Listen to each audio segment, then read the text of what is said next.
Olá, queridos amigos, queridas amigas, que a paz de Jesus esteja com cada um de vocês, que o Espírito de Deus possa inundar seus corações, dando-lhes o devido conhecimento, entendimento e sabedoria, e que todos tenham um dia assim bastante feliz. Vamos estudar a lição de hoje, quarta-feira, 18 de fevereiro de 2026, a lição 8 de hoje. Ela tem como título O Princípio e Iniciador. No livro de João, capítulo 1, versículo 13, diz: No princípio era o Verbo, e o Verbo estava com Deus, e o Verbo era Deus. Mas quem era o Verbo? A resposta está lá em João, capítulo 1, versículo 14, que diz: E o Verbo se fez carne e habitou entre nós. E é claro, o Verbo que habitou entre nós foi Jesus, que desceu do trono da graça para salvar a humanidade. E ali diz que no princípio o Verbo estava com Deus na criação do universo. Então, o Pai, o Filho e o Espírito Santo estavam juntos na criação do universo.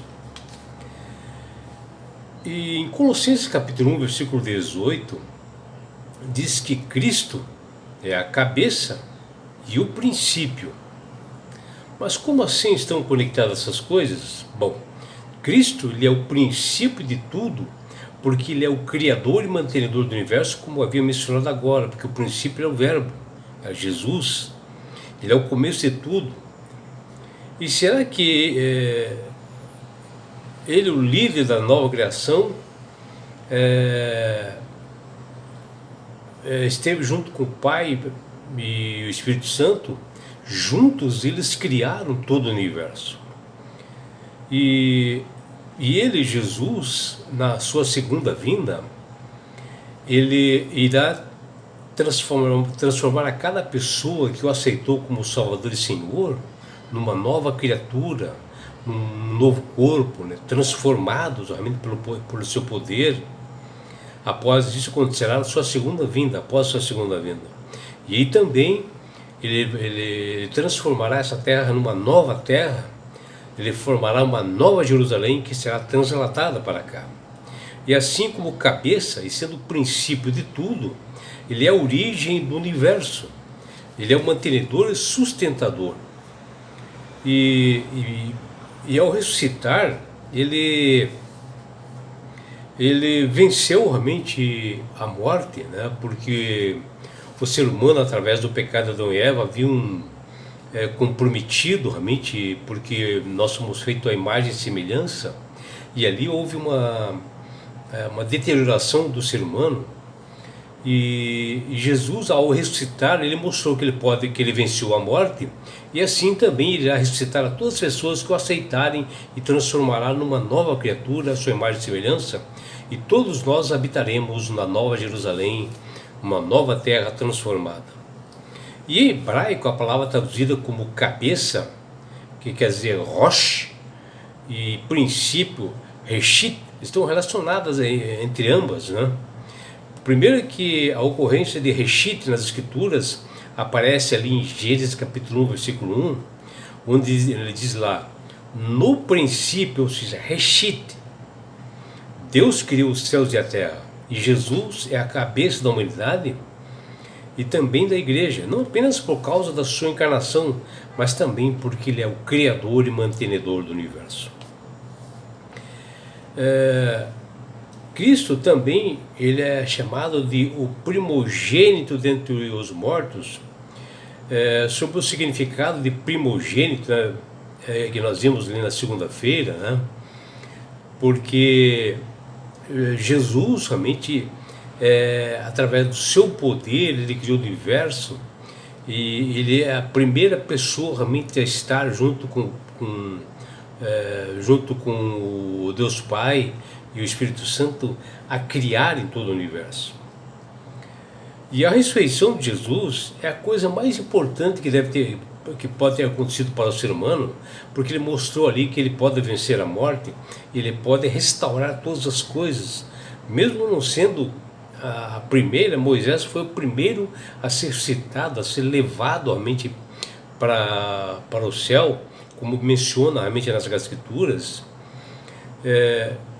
o que explica, né, esse grande conflito entre Miguel, Jesus e o diabo, que é a respeito do corpo de Moisés, porque Satanás queria esse corpo, aí Deus acabou realmente levando ele para o céu. E Paulo apresentou em várias passagens bíblicas sobre a supremacia de Jesus, onde ele menciona que Jesus é a manifestação perfeita do Deus invisível. Ele é o agente por meio do qual todas as coisas foram criadas. Ele existia antes de todas as coisas e tudo é mantido nele, Cristo. Ele é o cabeça da igreja, que o corpo realmente somos nós, os membros da igreja, e Cristo é o cabeça. Ele é o iniciador da criação e da nova criação. Ele venceu o pecado e a morte, garantindo assim o direito de todos nós sermos ressuscitados na sua segunda vida, a todos aqueles que aceitaram a Jesus como Salvador e Senhor, que confiaram nele como Salvador e Senhor. Jesus também sempre existiu, mas agora, por causa de tudo isso, ele é reconhecido como a cabeça suprema da humanidade e da igreja.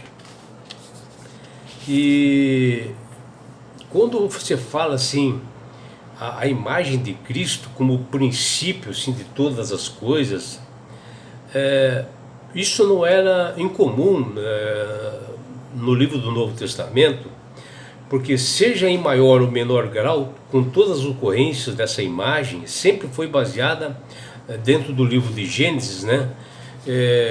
No capítulo 1, versículo 1.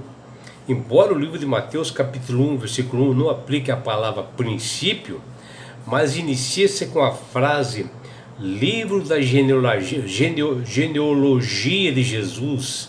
É uma alusão perfeita ao livro de Gênesis, né? E isso nós vemos ali em Mateus capítulo 1. Porque a palavra princípio do hebraico, Reshit, está relacionada com Cristo, né? O cabeça no hebraico quer dizer Rosh, onde a primeira ocorrência aparece no livro de Gênesis capítulo 1, versículo 1. Quando ele diz lá, no princípio, Reshit, criou Deus os céus e a terra, ali já está falando realmente que Deus estava no princípio, Deus é o princípio, o meio e fim. E o apóstolo Paulo diz em Colossenses 1, 17 e 18, Cristo é antes de todas as coisas e nele subsistem todas as coisas e também é a cabeça do corpo da igreja, ou seja, Cristo já existia antes da fundação do mundo. E o apóstolo João, capítulo 1, versículo 1 diz, no princípio era o verbo, e o verbo estava com Deus, e o verbo era Deus, né? Aqui João falando de Jesus, o verbo. E em João capítulo 1, versículo 14, ele diz, e o verbo se fez carne e habitou entre nós. Mais uma prova aqui de que esse verbo é Jesus, porque foi realmente o Deus que habitou entre nós, se fez homem para salvar a humanidade. Está falando de Jesus que saiu do trono da graça e fez humano para nos libertar da morte e do pecado. E aqui nesses textos mostra que Jesus, o verbo, estava na criação, como menciona em Gênesis 1. E no grego a palavra princípio, arche, tem um significado bastante amplo, né? E o apóstolo Paulo no livro de Colossenses menciona princípio, se referindo a Jesus como a fonte de toda a criação. Ele é o iniciador da igreja, como diz lá em Colossenses 1,18. E assim Jesus é o cabeça da igreja, da mesma forma que ele é o princípio de tudo.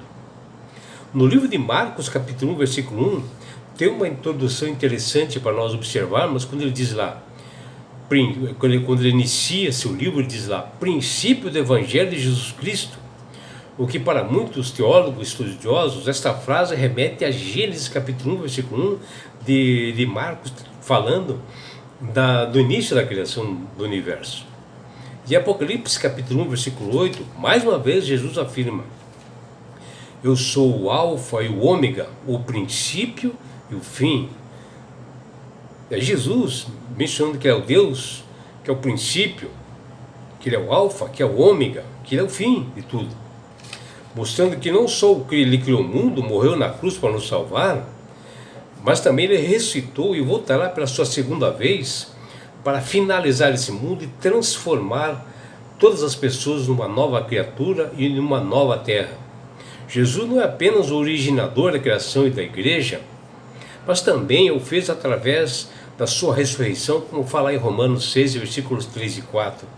O originador de uma nova criação, o que virá pela segunda vez transformar as pessoas em novas criaturas, numa nova terra, sem pecado, né? Fazer tudo novo. Como Jesus diz lá no Éden, que o salário do pecado é a morte, sua vitória na cruz sobre a morte demonstra o seu poder, a sua vitória sobre Satanás, sobre o pecado, e ele virá cumprir a sua promessa na sua segunda vinda, que se aproxima de nós, onde ele irá recriar o ser humano à sua imagem e semelhança, transformando todos nós em uma novas criaturas e transformando este mundo num mundo novo. Que você, meu amigo, minha amiga, tenha realmente um dia realmente bastante prazeroso e deleitoso ao lado do Criador do Universo. É o que deseja o seu amigo João Carlos Amorim.